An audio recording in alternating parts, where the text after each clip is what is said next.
Basement level vibes with another one, straight up blackness. Aye. Who tell the truth? Mark Benskop, defend the ghetto youth. Mark Benskop, radio station is the fruit. Mark Benskop, straight up from the root. Mark Benskop, who tell the truth? Mark Benskop, defend the ghetto youth. Mark Benskop, radio station is the fruit. Mark Benskop, straight up from the root. Mark Benskop, I do it for the love, him not do it for no money. Straight up, him attack, educating everybody. Big up my friends and big up my family. Turn on the radio, catch the vibes, it's integrity. Straight up, Benskop stands for unity. One people, one nation, one destiny. Free up the truth in the air, even the blind can see. The deaf can hear, the dumb can talk, the cripple can walk. Boom. Who tell the truth? Mark Benskop, defend the ghetto youth. Mark Benskop, radio station is the fruit. Mark Benskop, straight up from the root. Mark Benskop, who tell the truth? Mark Benskop, defend the ghetto youth. Mark Benskop, radio station is the fruit. Mark Benskop, straight up from the root. Mark Benskop, we have to gather wrong, grab a seat and sit down, pay attention. Education, liberation, we have to stand strong. Benskop upon the radio, lively up the program. Everybody call somebody and let them turn and tune and on the radio and catch the boom song. We boom it up already, we have to boom it up again. Expose and reveal him. Who tell the truth? Mark Benskop, defend the ghetto youth. Mark Benskop, radio station is the truth. Mark Benskop, straight up from the root. Mark Benskop, who tell the truth? Mark Benskop, defend the ghetto youth. Mark Benskop, radio station is the fruit. Mark Benskop, straight up from the root. Mark Benskop, I do it for the love, him not do it for no money. Straight up, him attack, educating everybody. Big up my friends and big up my family. Turn on the radio, catch the vibes, it's integrity. Straight up, Benskop stands for unity. One people, one nation, one destiny. Free up the truth in the air, even the blind can see. The deaf can hear, the dumb can talk, the cripple can walk. Boom. Who tell the truth? Mark Benskop, defend the ghetto youth. Mark Benskop, radio station is the fruit.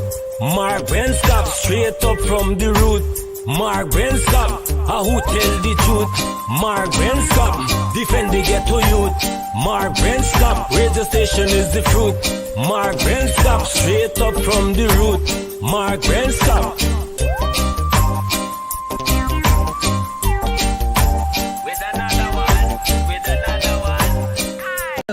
This is attorney Shellen Washington, owner and founder of the Washington Law Firm, located at 455 Utica Avenue in Brooklyn, New York.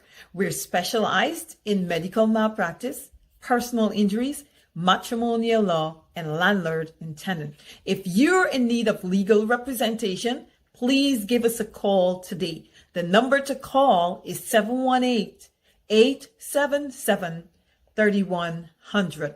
Consultation is free at no cost to you, so call us today to see if we can be of any assistance to your legal needs. Again, the phone number to call us is 718-877-3100. Mr. Mark, I believe every word of what Mr. Shu is saying. I am also afraid of Mr. Shu. Mr. Shu, if you are listening, I don't want anybody to harm you. This is a serious thing. Corruption is big. And we Chinese have to stop that. Been bullied by Jack Dale and other government official to pay bribe. It's big all over Guyana. A Chinese to pay by bribe. Mr. Shu, I hope you to stay strong. Do not. We respect and salute you. All right. Good evening. My name is Mark Benschab. Welcome to Straight Up. We're going to rock and roll until maybe 2, 3, 4, 5 o'clock tomorrow morning. Okay, let me start over. I'm reading the wrong side of the script. Sorry. Hi, good evening. My name is Mark Benchap, and welcome to Straight Up. We're just going to be on for about 1 hour. That is until 10 o'clock this evening. We're not going past that at all. And I just decided to start over the script because I know that many of you would have been so happy for us to spend the entire Friday night together hanging out on 107.1 FM. So I just basically had to start that over. I don't wish for you guys to see my facial expression. And so I have this lady who happens to be the PPP. And then there we go again. I'm reading the wrong side of the script. There's this lady who happens to be the DPP. The DPP, that is. And you guys know the Director of Public Prosecutions, right, in Guyana. And that's what's happening there. The file has been sent. And when I say the file, you know which file that is. That is the file belonging to Dharam Lal, the file belonging to Dharam Lal. And many of you who are from Guyana would say Dharam Lal. But once you spend some time in the US, maybe Canada, it's Dharam Lal. Dharam Lal has been accused of raping a 16-year-old girl. And that file has since been handed over to the Director of Public Prosecutions. And it has been over 48 hours now, and people are awaiting a decision to be made by the DPP. And look, as I have said here, I don't want to make it out a show where I have said and I have told you. And look, yesterday, the file was delivered, hand-delivered. I'm not sure how many witnesses that they have interviewed, the police force, that is. I'm not sure about that, but the file has been hand-delivered to the Director of Public Prosecution. Many of you would know, or maybe some of you may not be aware, but the Guyana Police Force has a legal advisor. The legal advisor to the Guyana Police Force is a guy by the name of Moore. I'm not sure whether he has advised the police force on whether they have charges or not, but what I do know is people have been asking a question. The question people have been asking is, every file, is it sent to the Guyana Police, the DPP for advice? In Guyana, maybe that's how it operates, but there are small cases that the police can institute charges just like that without going to the DPP. But cases such as this one here, that we're hearing that the minister, quote unquote, the minister raped a little girl, they prefer to be the police prefer to send that to the DPP. And then again, we have a legal advisor, the Guyana Police Force. So I know a lot of things a bit complicated for you guys. And so that is what we do here on 107.1 FM. We attempt to break it down. As we were saying, Guyana, break it down. Well, it depends on where in Guyana you're from, but we tend to break it down for you guys so that we all can have a better understanding. And when I say break it down, it doesn't mean that you guys are not, that bright and you don't understand. Most of you do understand. Most of you will, save and accept the trench grapple. Let me say, and I'll get back to that later on in the program. We have Wayne Caesar. He should be joining us soon. The operator said that he's in the backstage. He's putting on his makeup. He's combing his hair. He's doing a bunch of different things. You know how these guys are. They just can't come natural, just like me on this. They got to put on thick makeup. That's only for some MPs in Guyana. Sorry about that. Wrong side of the script I'm reading again. But Mr. Caesar will be with us shortly. Before Mr. Caesar comes on, let me just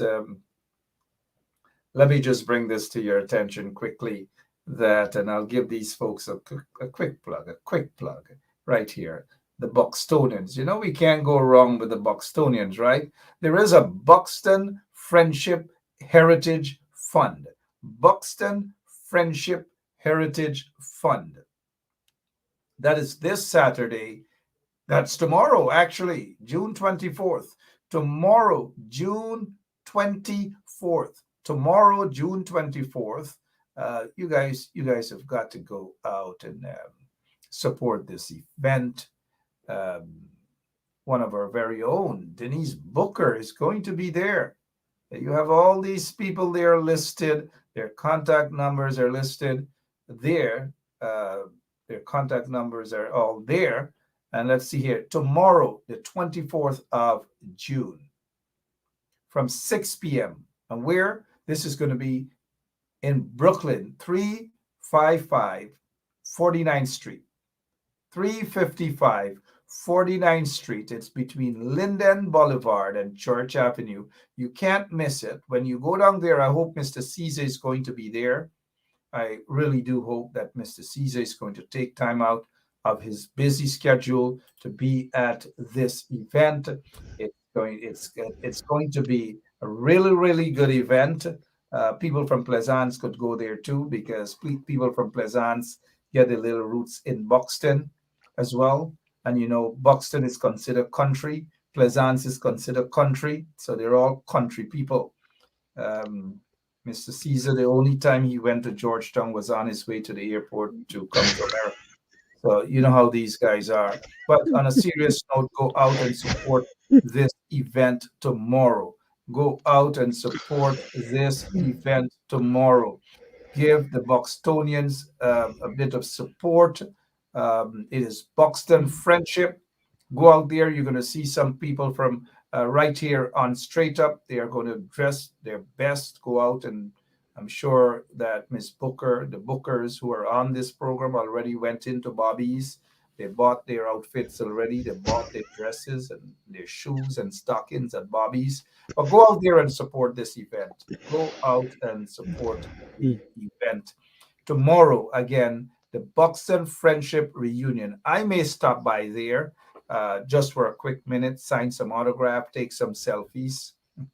Well, you guys know I'm not into this. Take a quick selfie like some those MPs back home jump in, take selfies, and they're gone and post it on social media. But anyways, sorry about that. You know me and the shades. Samantha Boyce is saying no song. I don't know which program she's listening to, but somebody should ring a bell in her ear to let her know that she's on Straight Up. And so we always have sung right here on Straight Up. Mr. Caesar, good evening to you, sir. How are you? I'm good, Mark. A pleasant good evening to you and also our listeners and viewers. All right, absolutely. So I hope you find some time to go out and give these Buxtonian Friendship people. It's a heritage fund. I guess they're raising some monies to probably do something. And I see that you got to eat. You got to, knife and fork. Since when Buxtonians eating with knife and fork? What's going on here, man? What good, Miss Booker? Can you tell us? But if you need information, though, about this event, give Miss Booker, Denise Booker, a call, 929-239-0290. 929-239-0290. Give Miss Booker a call. I can't believe I spent so long on this particular event. But then again, you know, you got to support our folks, and those of you who are who ensure that they're on this program every night. We are here to support you guys as well. Han wash han, mek han clean. And sim kwashi hu kwashi and kwashi, right? Mr. Caesar, it's Friday night, so we're just trying to add a little bit of humor as the people share the link before we get straight down in the business. Give us a quick rundown. How have you been, sir? Yeah, Mark, I've been good, you know, busy as usual, but, you know, always find the time to come on and spend time, you know, with the Guyanese people, our audience. You know, it's always a pleasure being on. Thank you for having me tonight. Yeah, and it's always a pleasure to have you on, even though you come on with your second-rated version of the beats. Oh, yeah, this is my normal job headset. No beats Mr. tonight. Caesar, you know, we always do some friendly humor right here on 107.1 FM. And this is a program where nobody gets angry, nobody gets bitter over anything. Just a quick little humor there, but it's always good to have you here. I noticed Miss Booker saying Mark, I'm a special person. Well, we already know that, special in a sense. I don't know, special. Yeah. Hint, Beniba, Mek, Kwashiba, Tech Notice. Look, we're going to have for a few minutes right here on 107.1 FM. We have an attorney is going to be joining us for a few minutes, and that attorney is going to tell you a little bit about herself, because the attorney is Daniels. Daniels is running, for a judge seat that is available in Queens, New York, and attorney Daniels will tell you a little bit about herself when she joins shortly. Again, we will be joined by an attorney at law who will be here to tell you a little bit about herself. And so we want to hear from that attorney. You will get an opportunity to hear from that attorney as well, and how you can go out, Davian Daniels, how you can go out and support that attorney, this attorney at law, on Tuesday. And so let's get Mr. Caesar, before we just chit chat a little bit, let's get straight over to Queens and say goodnight to our attorney at law, Davian Daniels, candidate for Queens District Attorney. Is that what it is? Good evening, ma'am. Yes, good evening. And for some reason, it is the Queens District Attorney. Yes, I'm right. Absolutely. Absolutely. You know what makes this a beauty? Because were I in Queens, you would have gotten that X right there where you deserve it. But for all of our listeners who are from Queens, you're going to break this down for us.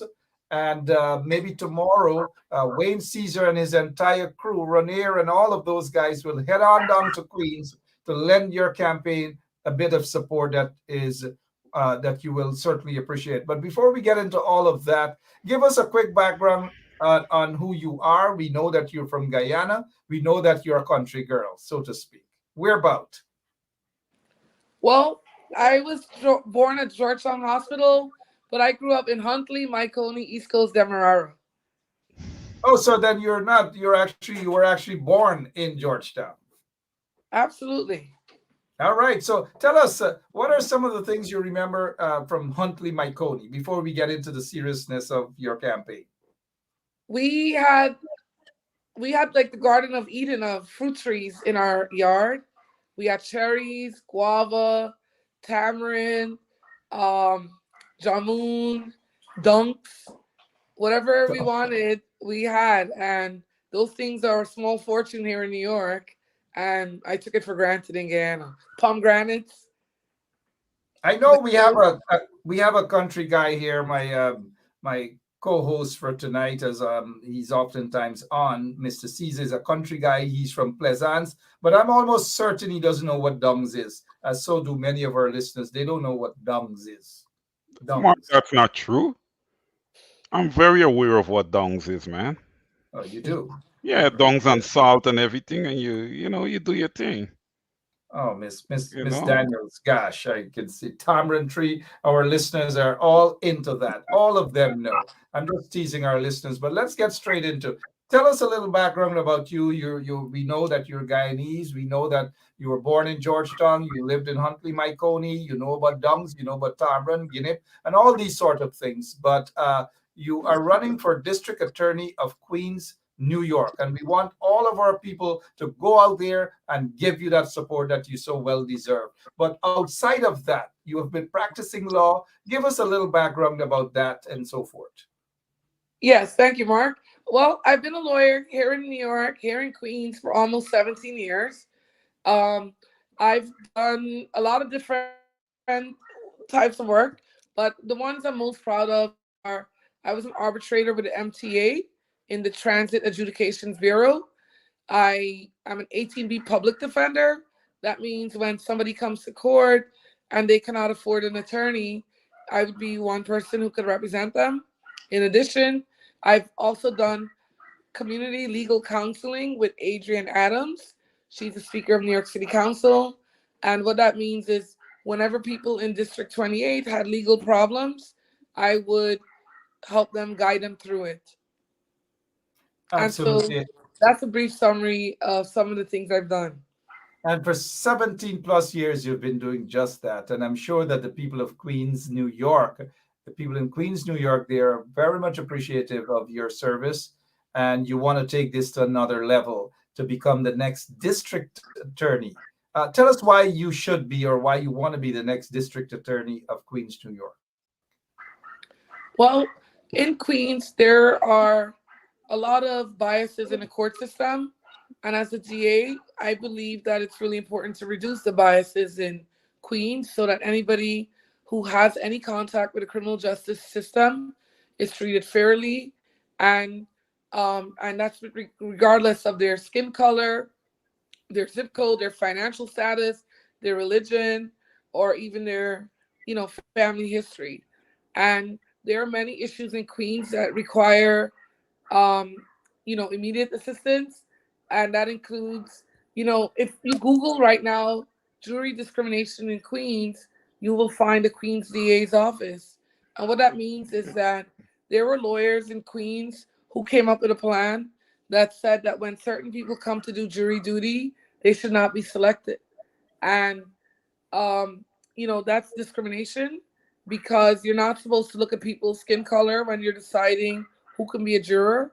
In Queens, a plurality of the defendants are Black people. Blacks are actually 13% of Queens, but they're 50% of the defendants in court. And on that memo, it included Blacks that should not be selected as jurors. And this is a problem because when you go to court, you're expected to have a jury of your peers. And if all the Blacks are kicked off the jury, then that's not your peer. In addition, as you know, jurors are the most innocent people.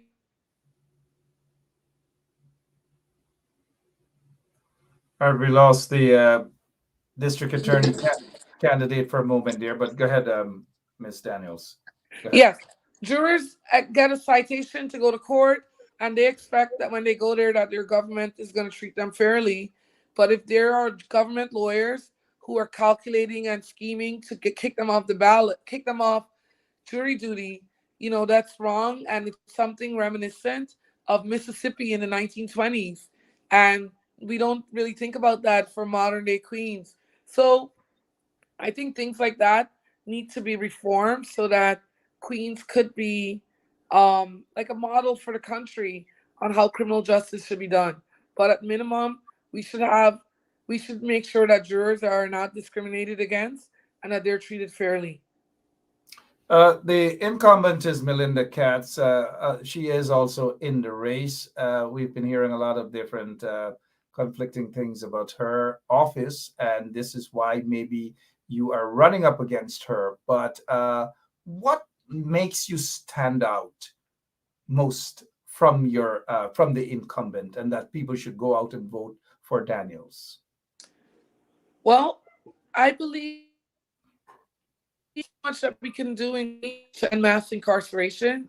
It doesn't make sense, economic sense, to lock somebody up if they don't pay $275 for a train fare when it costs $550,000 every year to keep one person at Rikers Island.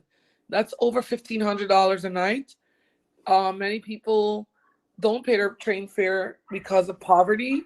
And when I worked at the MTA as an arbitrator, part of my job was when people jumped the train station, or if they opened the gate at the train, they would get a ticket by the police and a fine for $100. And if they didn't want to pay the fine, they're going to then they would come and see me as an arbitrator / judge, and I would decide if they have to pay the fine or not. And what I found was a lot of people who didn't pay their fare, tourists and even high school students. And it doesn't make sense to lock up, tourists and high school students because they didn't do that.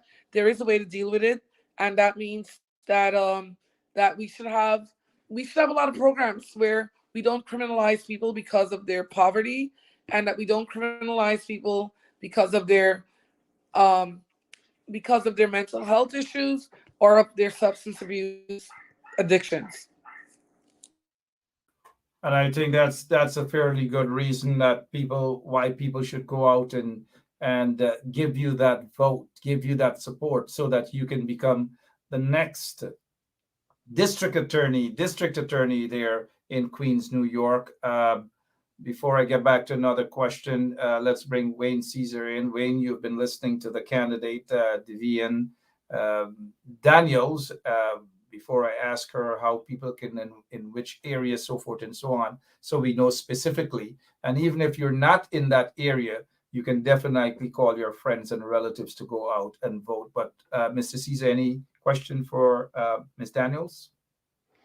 Well, I don't have a question for her, but as a candidate, what really stands out to me when it comes to Ms. Daniels, she has 17 years of experience, and she has excellent command of the laws. And from what I've heard from her, she's done a lot of volunteer work. So that means she was doing stuff that was pro bono. She wasn't getting paid for it.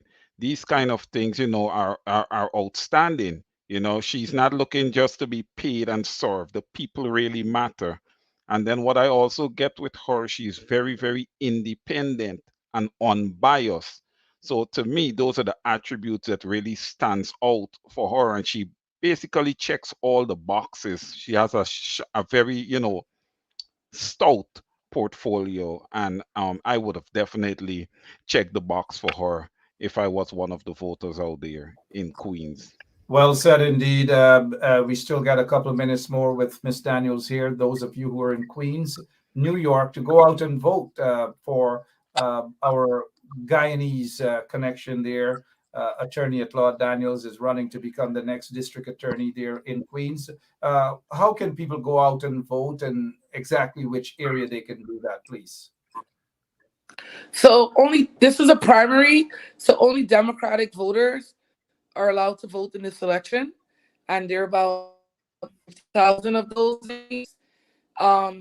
And many strategists tell me that only about 70 or 80,000 people will come to this election. So everyone's voice matters, and it's important that everybody come. Any Democratic voter, any part of Queens can vote in this election.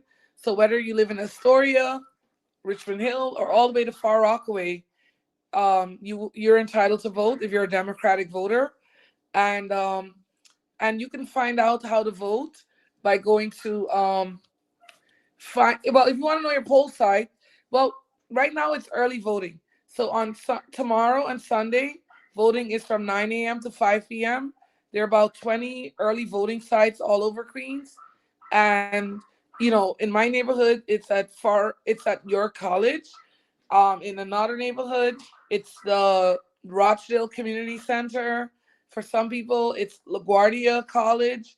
For some people, it's the Jackson Heights Library. For other people, there are lots of early voting sites all over Queens. So you need to, one way to figure out your early voting site is to go to nycvotes.org, and you could click on early voting. And if you put in your address, they'll tell you where your early voting site is. And then on Tuesday, June 27th, from 6 a.m. to 9 p.m. is a normal voting, and that would be at your local school or church. Thank you for sharing that information, Ms. Daniels. And I would encourage. Go ahead, Mark. Sorry, Mr. Caesar. Go ahead. Yeah. And I would encourage all the Democrats out in Queens to come out and vote for Ms. Daniels. Vote for change. Absolutely. I echo that as well. Those of you who are in Queens, New York, anywhere in Queens, go out. Early voting starts tomorrow. And this is to ensure that we see that Ms. Daniels is elected as the next district attorney there in Queens, New York. Go out and vote in your numbers. What about your campaign for those who may want to, who are in Queens or maybe in Brooklyn, who want to stop by and volunteer and help you share out flyers and these sort of things? Where's our campaign office located, and number, please? Yeah, we have a campaign office at on 202 Street in St. Albans, Queens. The address would be 113 12 202 Street.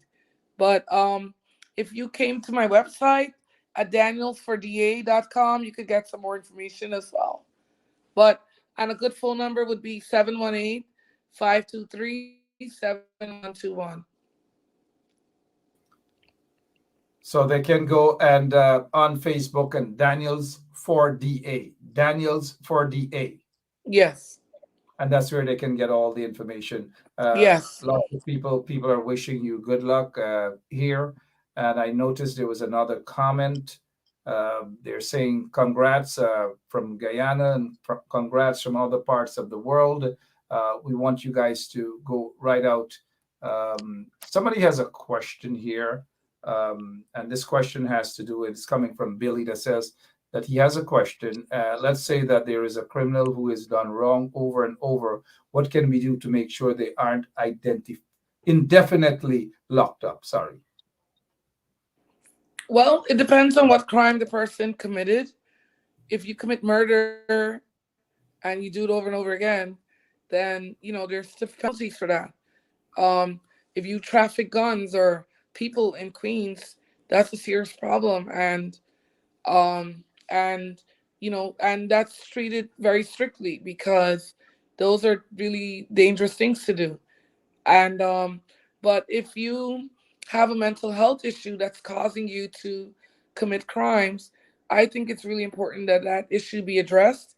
In that, because if somebody has a mental health issue or a substance abuse issue, and we send them to jail or prison for 1 day or 1 week or 1 month or 1 year or 10 years, but we don't deal with their underlying problem, then whatever their term of incarceration is, when they come out, it's very possible that those issues will manifest again, and and we will do another cycle of that. So I think it's really important to address the underlying causes of crime, and to not automatically criminalize people who have.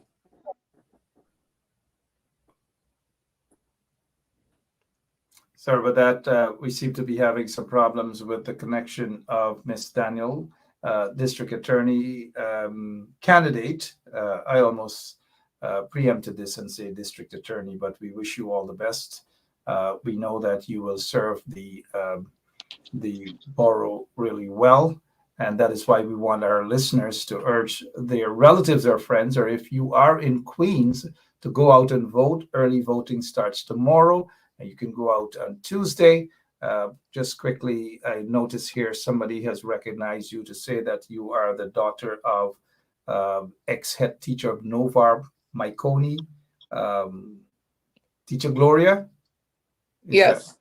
Wow. Yes, my mom is Gloria McKenzie Daniels. People have recognized you. I hope they recognize you on the ballot. How do they recognize your name on the ballot, and what do they do? Break that down for them, please. Well, my name is in the middle of two other candidates.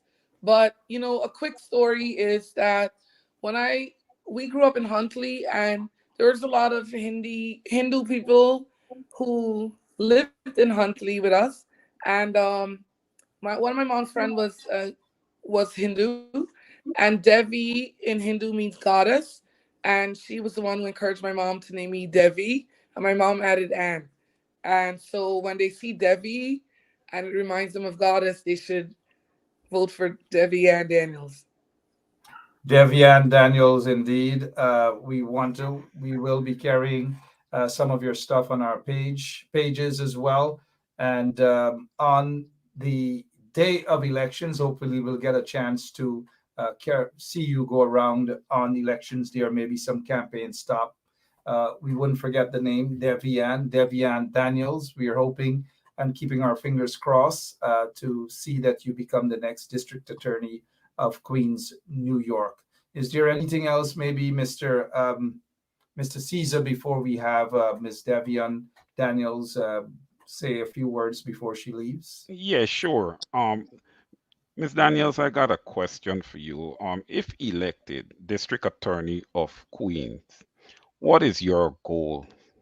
As you would take the reign as district attorney in Queens, and is there a specific issue that you would like to address? I know there's multiple, but is there, that one that really stands out that you would like to address as district attorney? Yeah. One important thing for me is that it's really important to stop injustices before they happen. And what that means to me is that as a district attorney, we should only file charges on when we have the evidence. We shouldn't file charges and hope that, evidence will materialize, or hope that the defendant will plead guilty and we won't have to show evidence. And that's really important because right now in Queens, approximately 50% of the cases are being dismissed. And I think that, there's no law firm in Manhattan or anywhere in New York that would have a business model where 50% of the lawsuits that they file would be dismissed by the court. And so I think that it's really important, for even the defendant, that when people have a criminal case, sometimes their family spend money to a lawyer. Generational wealth is lost if we're filing cases that are ultimately getting dismissed, and those cases should not have been brought in the first place. And I think that that's a disservice to crime victims if you're getting their hopes up but you don't have solid evidence. So I think it's really important that we investigate cases thoroughly, and that we file charges when we have the evidence, and that we share that evidence with all all stakeholders in the process, and then proceed that way. All right. Thank you so much for that as we prepare to have you go about, because I know you're busy at your campaign office as well. Lots of people are wishing you the best. They are saying that they're going to head out and definitely vote, those who are in Queens. Here's your opportunity to just close off with them. Please go ahead. Yeah. Yes, so criminal justice is really important. Queens has existed for over 340 years, and all the district attorneys in Queens have been from one culture. And someone told me that if you don't have a seat at the table, then you're probably on the menu.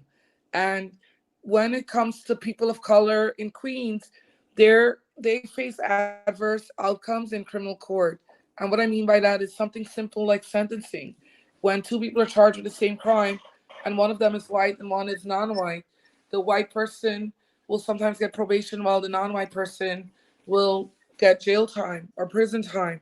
And I think that in America, we talk about equal justice under the law. And equal justice means that it's equal for everyone, regardless of their skin color, their race, their financial status, their zip code, and their religion. And as the DA, I believe that we can reduce the biases in the criminal court system so that it's fair and equal for everyone while keeping Queens safe. All right, well said, Ms. Daniels. We thank you so much. Hope to see you back here Monday for a few minutes, and we can talk and prepare the folks to go out and vote on Tuesday. They can start, early voting starts, I believe, tomorrow. Go out there, guys, and vote, and look for the name. Look for Devian Daniels. You can't miss it. It is right there. Devian Daniels. Vote for her to become the next district attorney of Queens, New York. She is from Guyana, born at the Georgetown Public Hospital when it was really Georgetown Public Hospital. And she was raised up in Huntley, Mycone, where she had Dungs, Guinea, Tamron, Barra, Polari, every single thing. Thank you so much, and we wish you all the best, and hope to see you back on this program Monday. Thank you, and have a good night to everyone. Thank you so I'll much. see everybody on the campaign trail. Bye-bye. Thank you. Yeah. All right, guys. Ms. Daniels there, go out and support her in Queens, New York, as she prepares to become the next district attorney. She can only do so if you go out and vote in your numbers. A lot of you guys got to understand the importance of voting. The importance of voting. It means a lot for your community, because if you don't vote, then you get the wrong person. And this goes for the judicial system as well. If you don't, the criminal justice system, if you don't vote for the right person, then you would not get the right DA, then you would not get proper judges, and so forth. Again, that is why it is important to go out and vote. So go out and vote. Daniels, Divian Daniels. Let's head straight over to Guyana. On Monday, we will have some more, hopefully some more candidates, not city council candidates and so forth, right here on 107.1 FM to spice things up for their campaign. Let's head over to Guyana and see what is happening there as our operator just, sorry about that. I said Guyana. I didn't say let's head over the Berbice, Demerara, and Essequibo River all in one there, please. Sorry about that. Let's remove that from there. Mr. Caesar, second day now, nothing from the DPP. What's going on? What's going through your mind about this whole case? Allegations of rape against Mr. Dharamlal, allegations of rape, nothing from the DPP. What's going through your mind right now? Well, Mark, listen, I am going to be positive on this one. I know there are many who feels as if, she's going to come back and they're going to, throw this case out. But what I'm hoping is that she's really taking her time and go through the file, go through all the details, contained in the file.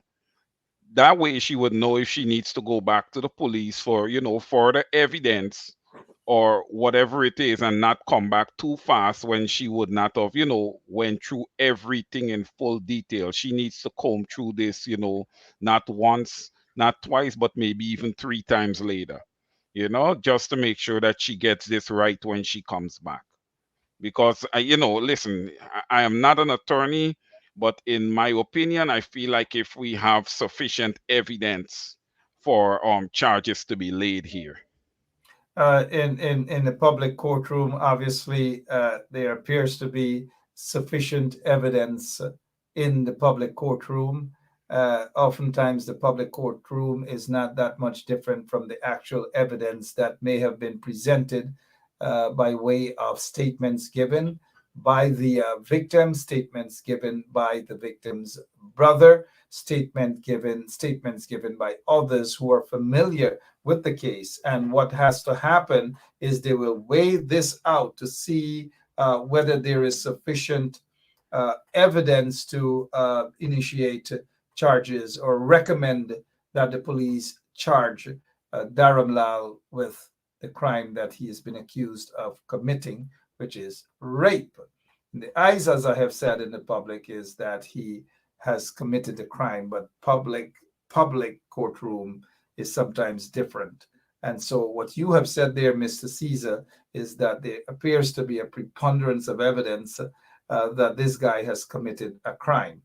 Let us repeat that he is innocent until proven guilty, but based on what we have seen thus far, it suggests that he should be charged with rape and have the court decide on the matter, where he will be charged and then makes his first appearance in the magistrate's court, which the prosecutor, they will have to have a special prosecutor, because not a lot of these prosecutors, in fact, the police prosecutors are not lawyers, and therefore a special prosecutor will have to be appointed in this case. A special prosecutor will have to be appointed in this case.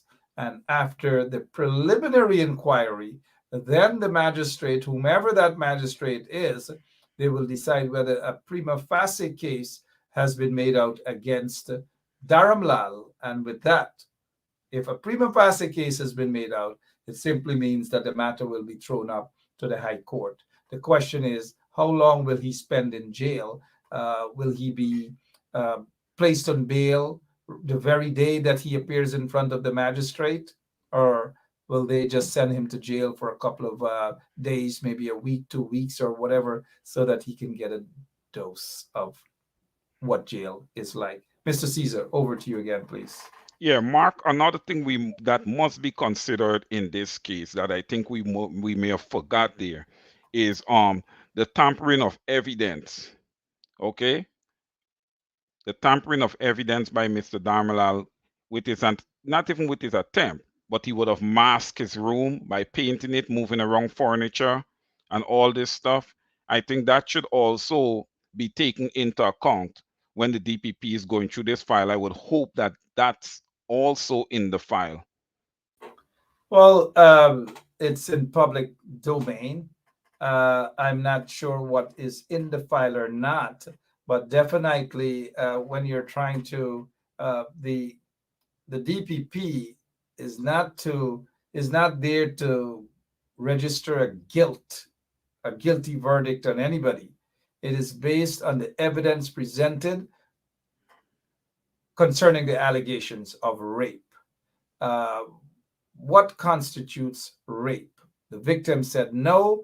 The victim was there. The victim was able to identify the crime scene, and so forth and so on. And I get your point where the crime scene was tampered with, allegedly tampered with by the accused, where we have heard that the color of the room was changed and it was freshly painted. Uh, all of those things, I get your point as to whether the DPP will take into consideration as to why the accused rushed to change, assuming that it is correct, rushed to change the color of the room. When did this happen? And we're hearing that it was freshly done. If that is part of what the DPP will include in the evidence to suggest that it points in the direction of rape. If that is not done on the part of the DPP, we can assume that if he is charged, and we hope that he is charged, and it goes to court, then the magistrate would have to take into consideration that this individual, based on evidence presented in court, that the individual has tampered even after he was placed on $1 million bail, that he went out and allegedly tampered with the evidence. And if he did that while on station bail, then the question is whether now that he has been charged, assuming, mind you, that he has been charged, that he will go out there and do the same that he has been accused of doing, which is tampering with the evidence. And the issue of whether he should be placed on bail will be on the top of the agenda of the magistrate. And this allegation of tampering with evidence is sufficient to deny him bail. Again, that is in my layman's opinion. Mr. Caesar. Yeah, Mark, I agree with you. I agree with you on that. Because listen, there would be no need to tamper with the evidence if you know that you're innocent and you would have done nothing. You would let the whole proceedings take its course, and at the end that you're gonna come out to be not guilty. But to move to do such things, it just shows a degree of guilt there. And again, we're gonna wait and see where this all pans out. But just to add a little more here, Mr. Darmalal is a part of a government.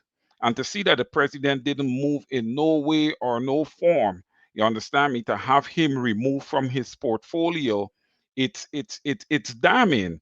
It's ridiculous. And if the president is not going to move to do anything concerning Mr. Darmalal, then I'm not even going to just lay the blame that Mr. Darmalal is being accused of allegedly raping a young lady. I would say the PPP government is being accused of allegedly raping a young lady because Mr. Darmalal is a part of that body. And when someone who's a part of a body does something and the body does not respond, then the body is equally culpable and responsible.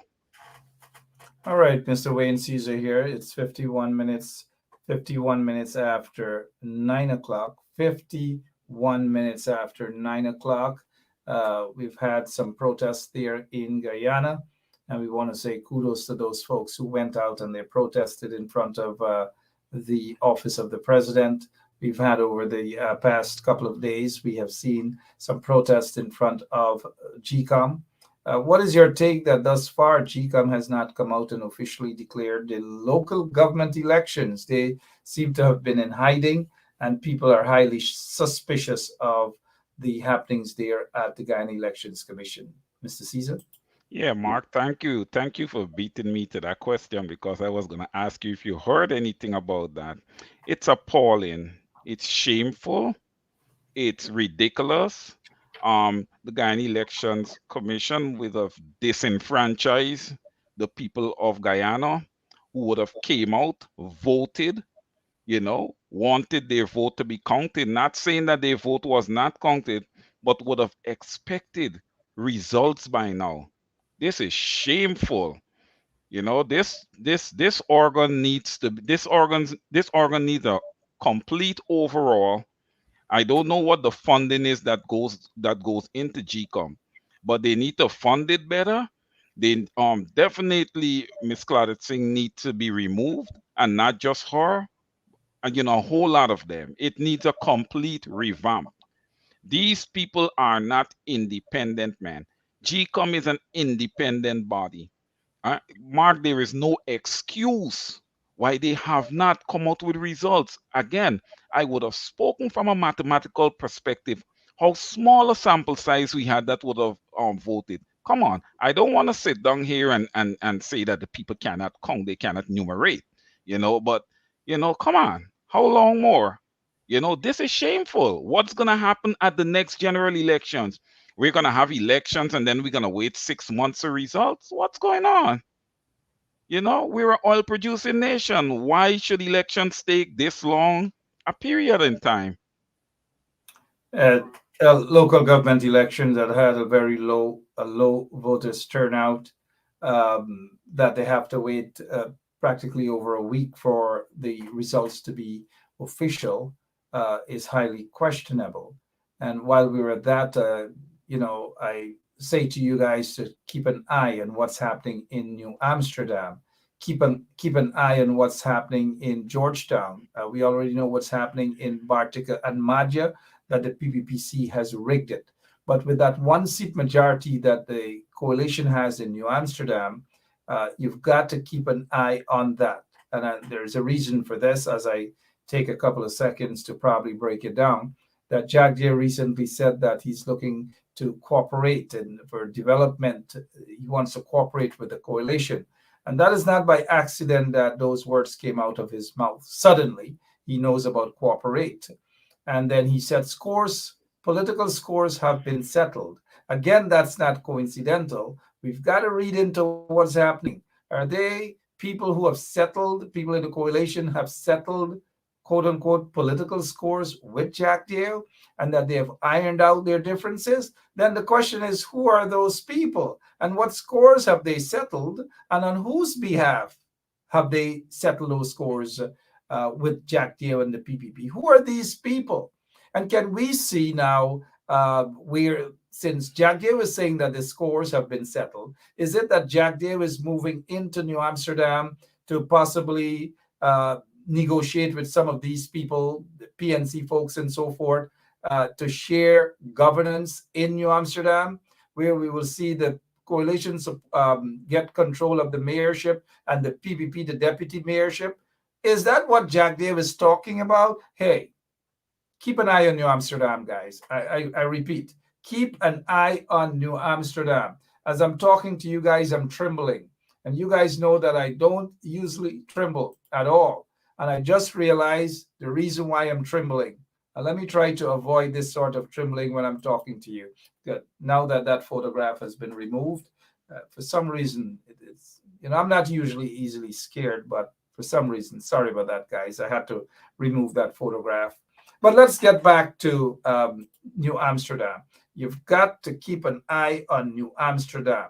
You've got to keep an eye on Georgetown as well, because I don't take too lightly to what Jack Deere said concerning sharing and for the development of Guyana. Remember, there was the PPP the PPP and the PNC shared that sort of pie, so to speak, in Georgetown. When the PNC got together with the PPP and kicked Hamilton Green out as mayor, and Randolph Jordan, I believe, or Ronwell Jordan, originally from Agricola, became the mayor. He was PNC. He became the mayor. And Philomena Sohoy Shuri, she's now dead. She was PPP, and she became the deputy mayor of Georgetown for one term. And it didn't go too well, because after that term was over with, then the PNC and Hamilton Green's GGG got back together, and Hamilton Green became the mayor again. It was Hamilton Green, the mayor, and the deputy mayor was Robert Williams, who's now dead. Robert Williams. So I just give you guys a little bit of that history of the sort of getting together of the PNC and the PPP to knock out Hammy. They shared governance in Georgetown. It might be the same recipe. We've got to be careful here. It might be the same recipe that Jack Dale is talking about. And hence my question, who is negotiating with Jack Dale? If at all anybody. I'm not accusing anybody of anything, but Jack Dale, we know he's a madman. We know he's a criminal. We know he's a crook. We know he's a gangster. And we know that he's also, we know that too. But he's not going to come out of the blue to talk about shared governance and scored settled. I'm a little concerned about that. And you PNC folks should be concerned about that. You coalition people should be concerned about that as well. Is there something in the air that we don't know about? Again, I say to you guys, keep an eye on New Amsterdam. Mr. Caesar, go right ahead, sir. Sorry that I took so long to make my point. Yeah, no, Mark, not a problem.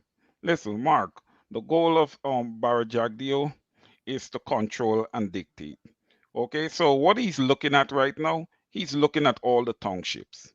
Georgetown, New Amsterdam, Bartica, Lethem, Linden. Although Linden, I don't see him being able to penetrate Linden in no way or form. They're just not allowing it. This guy, look, he likes to dictate. He likes to flex his muscle. He likes to show his power. Okay? So that's what he's looking to do, to spread the wings of the PPP. Because once they could get control of the townships, then we go into full dictatorship mode at that point. Now, when Barra Jagdeo talk about, settling scores, I don't know who he would have settled scores with, because there's nobody in the opposition who can go out there and say that they're settling scores with Barra Jagdeo, because they're all receiving a decent salary. They're not the people who was facing the poverty for 23 years and going through, all the difficulties. It was the people, and the people did not vote for them to go and, sit down at the table with Barra Jagdeo.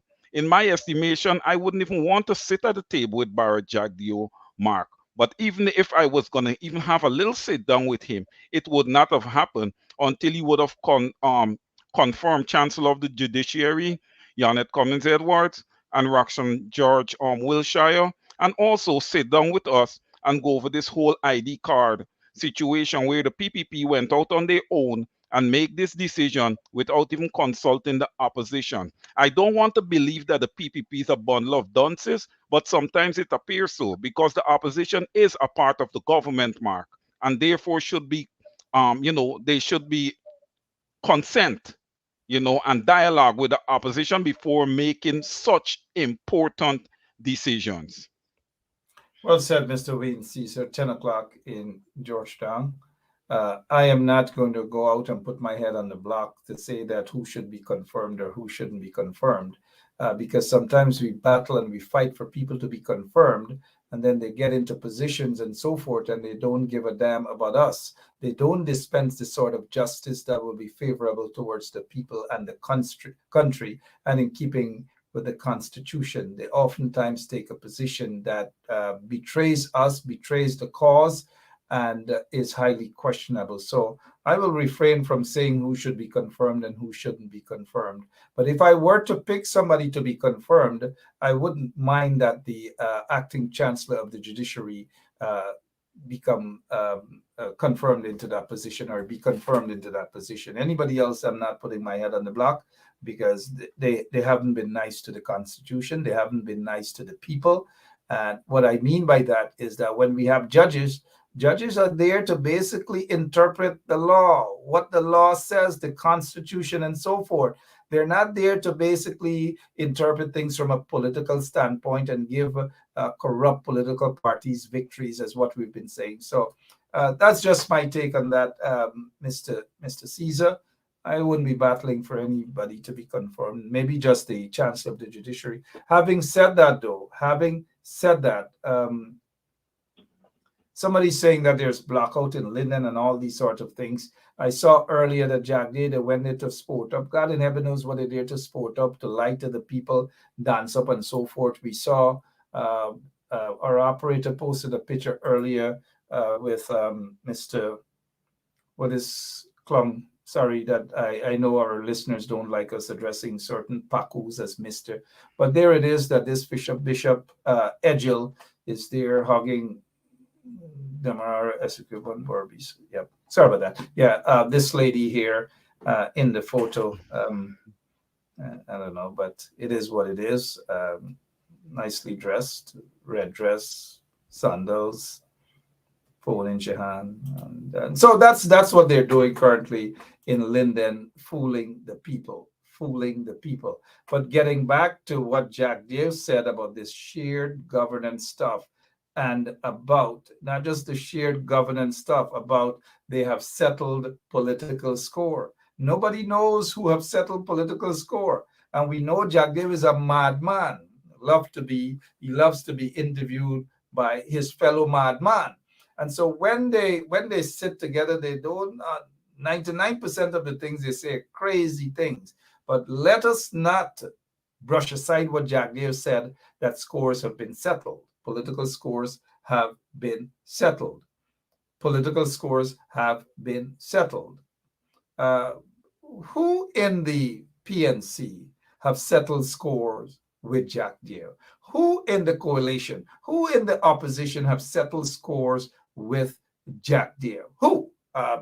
Is it for selfish gains? Is it that some of them want charges to be withdrawn and that they go secretly to the table with the PPP to settle scores? Again, I don't know. I'm just asking these questions. And in asking these questions, you've got to keep an eye on some people, because when this silliness starts to pour, just take your own umbrella and cover up that sort of rain that is pouring on you. Who in the PNC that could sit to settle scores with Jack Deere? I don't know. I may have my theory, but keep an eye on New Amsterdam. And now this brings me to the question about the mayors. Who will be the next mayor of New Amsterdam, or deputy mayor? We know Jack Deere still has his eyes on New Amsterdam. Watch out for New Amsterdam, guys. Keep an eye out. I hope the councillors are strong enough. Do not be tempted. I'm not saying anybody is tempted to do, but do not be tempted. In Georgetown, let us see what plays out. We don't know who's going to be the mayor of Georgetown, but whoever is the mayor of Georgetown and deputy mayor, they have to be strong. They have to be competent. Now is not the time to test somebody and put somebody because you like somebody. Check the competency of that individual. Is that individual going to be strong enough to represent the people of Georgetown? That is what we want. Competent, experienced individuals. We know in Linden, Sharma Solomon is set to be the person who may become the next mayor of Linden. We don't have a problem with that. We know that Sharma can fight his own battle against the PPP with the help of the people and with the help of others indeed. I don't know who's going to become the deputy mayor, but we have been watching and hearing some news of which the PNC denied that there is a bit of a battle for the deputy mayorship of Linden, and that Vanessa Kisoon is upset. We don't know whether that is accurate or not, but whatever the situation is, that whoever is going to be the deputy mayor, it should be somebody that the party should quickly settle the score quickly, whether it's Vanessa Kisoon or whether it's someone else, or whether there will be a rotation of that. It should be settled as quickly as possible. Mr. Caesar, back to you, sir. Yeah, Mark, I'm not although there's a little bit of, issue with who's going to be the deputy mayor in Linden. I'm not concerned about Linden. I'm very, very confident in Mr. Sharma Solomon and his abilities. I am very worried about Georgetown and who is going to be the mayor in Georgetown, because we're talking about the main city there in Guyana. And that mayor, like Mark was saying, would need to be not just competent, but also very transparent. Because if I would recall, the outgoing mayor, he laid out some numbers for us, you know, concerning businesses that owe taxes, you know, to the city. And when you look at it, people who live in the city, have to be up to date with their rates and taxes and all these things. And you have all these massive businesses in the city that's owing millions upon millions of dollars. I don't think that's right. I don't think the people should be paying for garbage disposal and all these things to these large mega businesses. Even GPL, I think is over $1 billion. GPL owes to the city.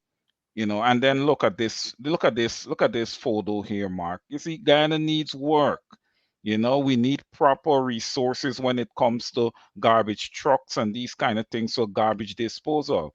This here, although yes, you may blame the person that threw it there and said, this is worthless and this is lawlessness. But what if that person that threw it there is a person who's up to date with their rates and taxes and paying taxes? I don't say it gives them the right, but they're also expecting certain services to be provided. That's what governments are in place for. That's what municipalities are in place for. One of their main things is to provide services to the people. This is total lack of services, and for our capital city, this is a disaster. It is ridiculous and it's shameful.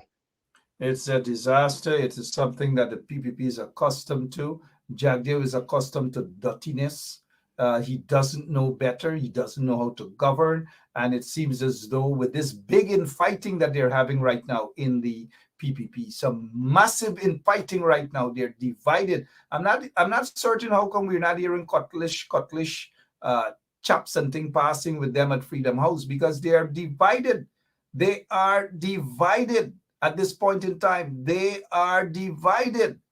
But yet, Jagdeo, why do you think we're not hearing or seeing much of Irfaan Ali? Because Irfaan Ali is not his own man. Irfaan Ali has never been his own man. He used to do gutter work for Jagdeo at Jagdeo's house. He used to make cement for Jagdeo when Jagdeo was building that semi-mansion on taxpayers' money at Pradoville too. So that is Irfaan Ali. He's a cement mixer for Jagdeo. That is why we can't see him. We're not hearing anything about Irfaan Ali and the accused. About the accused, we're not hearing anything from Irfaan Ali on the alleged interference by this commander. We're not hearing anything from Irfaan Ali at all. Well, albeit on Father's Day, he lifted up his newborn baby, and that's the last time we heard from him about anything. And so people are asking the question, the relationship between himself and Jagdeo. We know that there's a political relationship between the two of them, political. But the question is, who is really wearing the pants? And many people are surprised that Jagdeo is actually wearing the pants. Why is it that Irfaan Ali has allowed Jagdeo to wear the pants? Why? Irfaan Ali, it's a shame and disgrace that you are not your own man, that you are not actually the president, the installed president of Guyana. You have no say, and you're being bullied by a semi-illiterate bully. by the name of Barrett Jagdeo. We know of the division at Freedom House. We know that you guys argue. We know that you guys are about to fight and all manner of things. We know that the PPP has not held their Congress since 2016. We know that the PPP is so undemocratic. We know that you are frustrated, Irfan Ali. We know that you're frustrated to the point that you just basically want to put your hands up and give up. We know that Jagdeo is just basically frustrating all of you guys in the PPP. At some point in time, you guys got to be a man. You got to be a man, Irfan Ali. You got to be a man. Pull your belly up. Pull your pants up, tighten your belt, and be that man. Fight Jagdeo. Tell him to go to hell. Just like he told Janet Jagan that she's just an ordinary citizen, you tell Jagdeo that he's just an ordinary thing. Tell him, be man enough. Jagdeo is an embarrassment. He's a disgrace. He's far worse than your 19 fraud charges, Irfan, and your fake university that you claim to have attended. Anyways, I don't know. Mr. Caesar, we're looking at the time. I know it is, what is it? It's Friday night. I know these guys have the CCJ justices. They have met with the opposition, and we are seeing some of them there. Some of them, we are familiar with them, but they have met with the opposition. We see the opposition leader there in his suit, Mr. Aubrey Norton. And then we see Geeta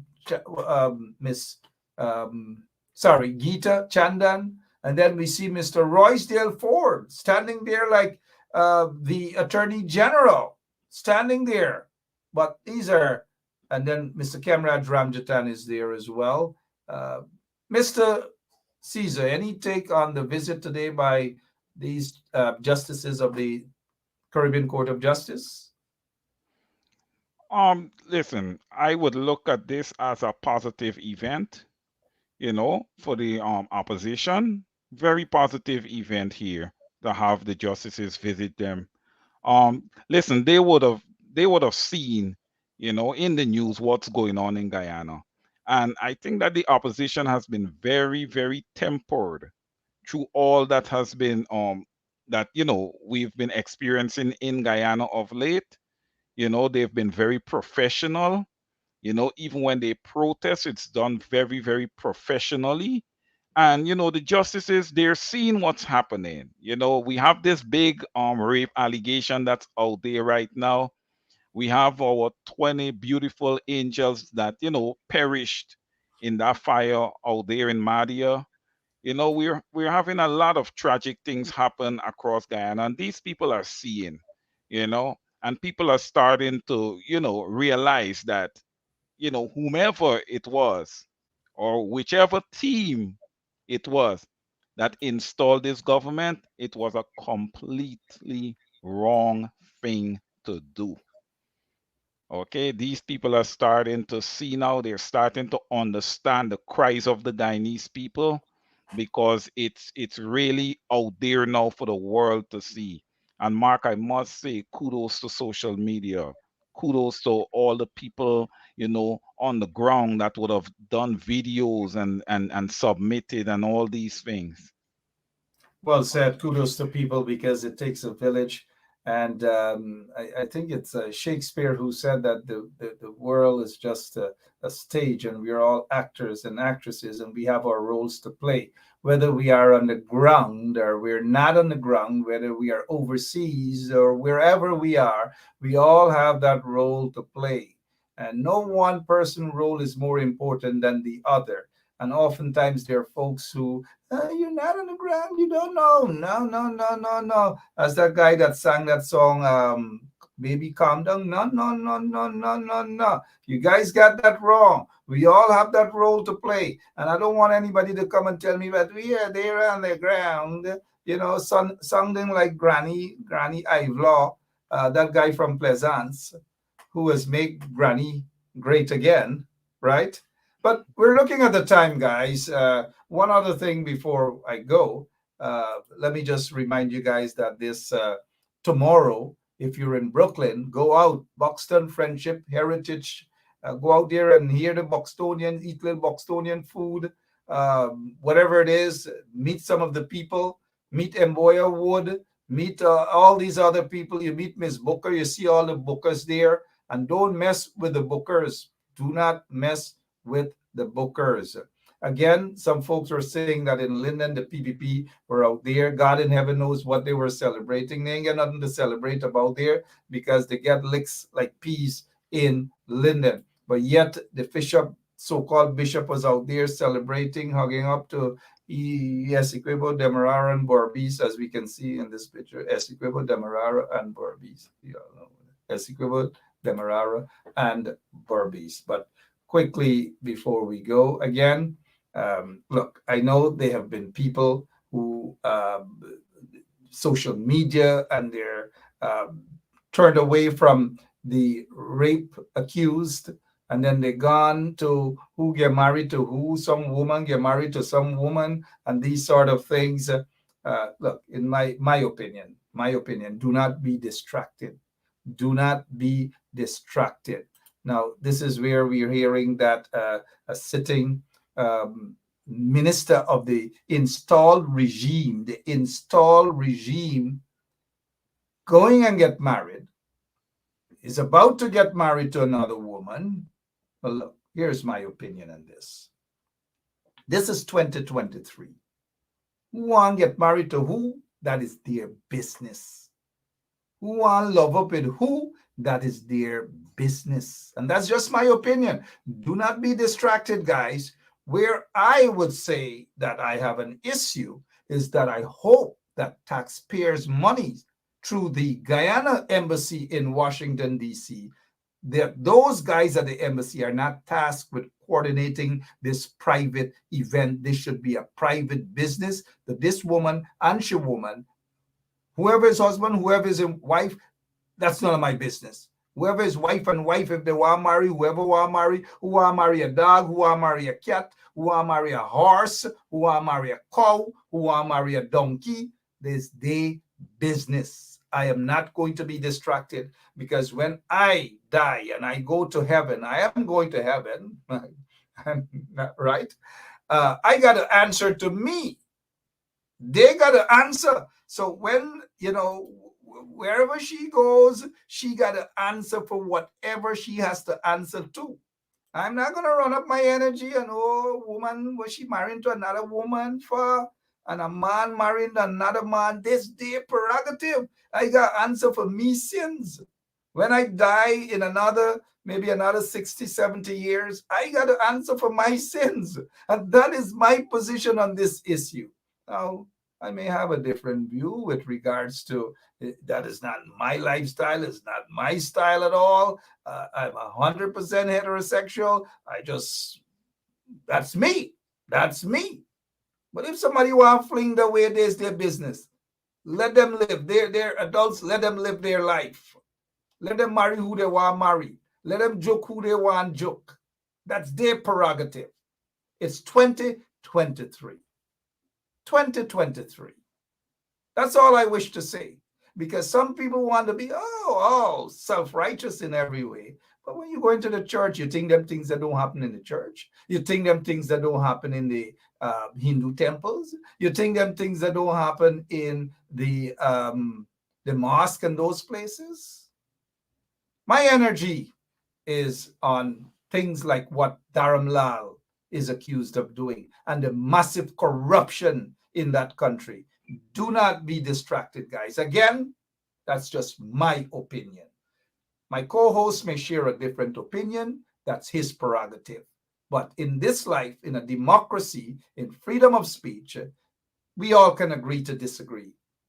I may offend some of you with a position that I've taken, that if this, whatever her name is, Susan Rodriguez or whatever, if she fall in love with Denisha Bob, and they want to live home, they want married, and they want to sleep together, that's their business. They're adults. That's their business. Let them answer to their God whenever the time has come, and me gonna answer to my God.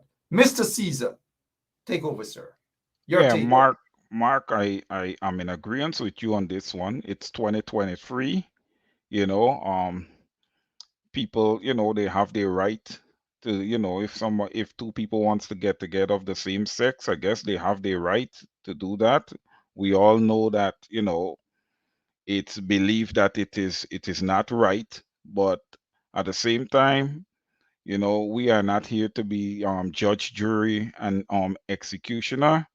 um my only concern is that, as these people do these things, and I look at this as another smoke screen here, and it doesn't phase me in any way or form. I'm staying focused, on the Guyanese people, and getting our people out of poverty. And look, they can do whatever they want to do, Mark, whether want to intermarry with each other or whatever the case is. But look, my only problem is that, I would ask the people to keep their hands off of our young children, off of the young teenage girls, off of the little boys. Leave them alone. Allow them to grow up peacefully. Stop molesting them. And again, I call on the opposition to take to the floor, to ask for a special unit to go there and address these issues, a special unit um, funded by the government to go out and address these issues. We have a serious issue in Guyana when it comes down to adults preying on young children, and we need to address it ASAP. Our young people in Guyana are very, very smart. We go to other countries and we excel. Look, we just spoke to a lawyer tonight. We have Miss Washington. We all excel in our own ways. We all are professionals. We all have our own professions, right? But we need proper, we need to be raised properly in order to execute. We don't need to be raised being abused and these type of things. And these things need to stop, Mark. They definitely need to stop. Absolutely. Thank you so much, Mr. Season, to all of you. I noticed people asking who joking, who want joke, who let it joke, who and you joking, right? Let them joke if she got joke, whoever she got, that's all right? But we have, in my opinion, far more important things to look at. Let they answer for whatever they got answer for, right? Whenever they time come for answer, two of them got answer whatever, right? But one of the weddings, though, that I think would be a big wedding for Guyana, and I would carry it right here on 107.1 FM, is if Jack Dave decides to come out of the closet fully and gets married to John, we will carry it right here on 107.1 FM, right here on 107.1 FM. So Jack Dave, bring on John and let's get that big wedding, and everybody just, you know what I mean? Mr. Caesar, your closing remarks, please, for this evening. Yeah, my closing remarks, Mark, is that, the PPP government are who they are. The Guyanese people know who they are because they've gotten a good sample of them. Irfan Ali, we will not sit at the table with you. We're not going to take any excuses from you. If you want to say, well, oh, Jack Dio was in charge and he was the one who was dictating terms, you're a grown adult. We've had it with you. To the Guyanese people, I say this: continue to hang in there, okay? We're halfway through 2023. 2025 is around the corner. We can change everything come 2025. Let's hang in there. The saying is always who laugh last, laugh the best. I'm looking forward to a big celebration come 2025 with my people. That's it for me, Mark. Absolutely. Absolutely. You guys have a great weekend. People are asking who is John. When Jack Day has his next press conference, y'all let one of the reporters ask him, who is John? Like that soca song, who the hell is Kim? Ask Jack Day who the hell is John. Maybe he wouldn't tell you guys. But if he and John ties the knot, that's their prerogative. That's their business. But for now, I just want to thank you guys. I want to thank you guys for staying up with us, extra 26 or half hour this evening. And let us also thank, I noticed people are asking, where is JR? JR is not on the show. He's not on the show. All right. Don't you guys know how to read facial? He's not here. That's it. Hi, Sunita Sukrim and all of you guys. Have a great rest. Have a great rest of the night. Enjoy it. Enjoy your weekend. Be safe. And if there's anything else that we have to broadcast and bring out to you, we will do so over the course of the weekend. But for now, God bless you all, and see y'all soon, Mr. Caesar. Again, thank you, and enjoy your weekend as well. And we want to wish our guest, Ms. Daniels, all the best in the elections to become the next district attorney of Queens, New York. And we will get back to the alleged raping of that 16-year-old girl, and hopefully we will hear from the DPP. But I have a strong feeling. I'm not a Obia guy. I'm not, even though people sometimes think that I am. Or neither am I a CFAR guy. We have some religious folks on the show can attest that I'm sometimes a CFAR guy. Miss Royal, good evening to you. But I can put let me see how much, and I'm not a betting guy, Miss Booker, but show you guys that not y'all alone have money in your pockets, right? I got this, and if you guys can tell me how much I have in my pocket right now, you look at this, right? Look at this, $6. I will put all of my life saving, my $6, to you guys right now, that the DPP chambers will send the file back to the police, the allegations of rape. She will send the file back to the police for more information. I repeat, she will send the file back. If I'm wrong, I'll play the donkey for Wayne Caesar twice on Monday. She will send the file back to the DPP chambers. But for now, God bless you all. God bless our country. Continue to pray for the country. And Mr. Caesar, as always, I thank you so much for your time here. Please do give my regards to your family and to all of our listeners right now, every single one of you. Thank you all so much for listening. Thank you all so much for sharing the links. We appreciate that. And that's all we wish to say. Continue the fight. The struggle is not yet over until the demonic forces, political forces, have been crumbled.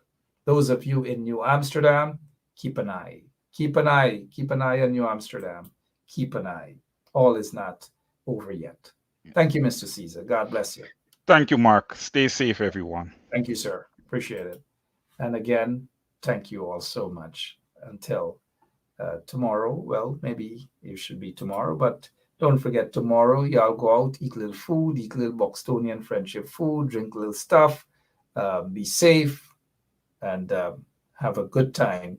Saturday, that's tomorrow, from 6 p.m., 355 East 49th Street in Brooklyn. You could see me there. I'm not promising you anything, but you could see me there. I could be out there to move up, jam up, wind up, dance up. You know what I mean? I can drop by there, but then again, here is Ejil standing with Essequibo, Demerara, and Burbis. And he's also standing there with a woman. Yes. All right. They went to Linden to fool the people, to lie to the people, all manner of things. These people don't done. As you guys say, you're able, right? All right. Thank you all so much. Be back whenever, maybe tomorrow. Who knows? God bless you all, right? That's for you guys. I hope Kwame's not out there catching it. Oh, Mark, send that to me. See you guys later. Bye-bye. So, this is attorney Shellen Washington, owner and founder of the Washington Law Firm, located at 455 Utica Avenue in Brooklyn, New York. We're specialized in medical malpractice, personal injuries, matrimonial law, and landlord and tenant. If you're in need of legal representation, please give us a call today. The number to call is 718-877-3100. Consultation is free at no cost to you. So call us today to see if we can be of any assistance to your legal needs. Again, the phone number to call us is 718-877-3100. So, a pleasant salutations to the flag of the United States of America and to the republic for which it stands, one nation, under God, indivisible, liberty and justice for all. Have a great day, everyone.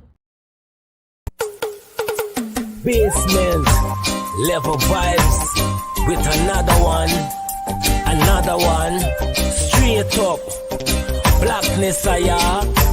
Aye, who tell the truth? Mark Benskop, defend the ghetto youth. Mark Benskop, radio station is the fruit. Mark Benskop, straight up from the root. Mark Benskop, who tell the truth? Mark Benskop, defend the ghetto youth. Mark Benskop, radio station is the fruit. Mark Benskop, straight up from the root.